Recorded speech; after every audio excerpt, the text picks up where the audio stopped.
Ja sam Ivana i u ovoj lekciji ću vam govoriti o akterima na tržištu, takozvanim stakeholdersima. U poslu kao preduzetnica svakodnevno donosim odluke. Nekada su odluke dobre, a nekada i nisu. Međutim, ono što im je zajedničko, bile one male ili velike, dobre ili loše, odluke koje donesem imaju neke posledice i utiču na svet oko mene.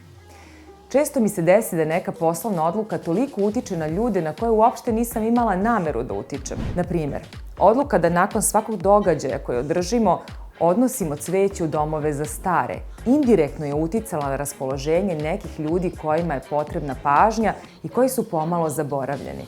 Moram reći da je ova odluka dodatno angažovala organizatora na nekom eventu koji u sitne jutarnje sate, kada je mrtav umoran, treba da odveze i razveze cveće, ali ga je sa dodatne strane i dodatno motivisala, jer zna da ovaj čin može zaista mnogo starih ljudi da obraduje.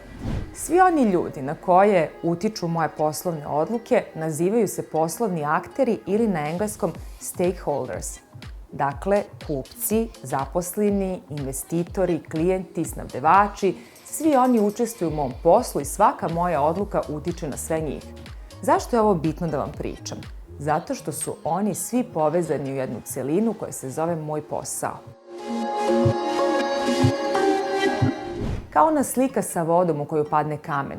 Voda se talasa metrima dalje od mesta gde je kamen upao. Zato je bitno da ih sve imate u vidu kao sastavni deo vašeg posla i nikako ih ne smete odvajati od celine koja se zove uspešno preduzetništvo.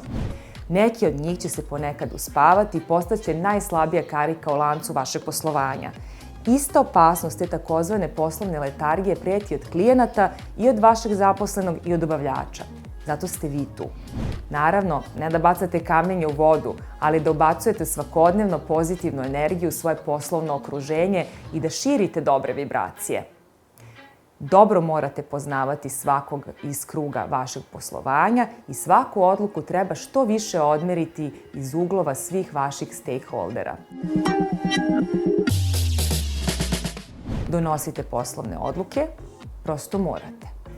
To je posao preduzetnika. Odgovornost je na vama, ali uvek imajte na umu svakog od ljudi iz kruga vašeg poslovanja. Nekada će neke stakeholdera biti zadovoljniji, neki nezadovoljniji, ali bitno je da uzmete u obzir svakog prilikom odlučivanja i tako ćete možda ne uvek uraditi najbolju stvar, ali sigurno ćete uvek izbeći najgori scenario. Vaš posao su vaši ljudi. Morate ih paziti.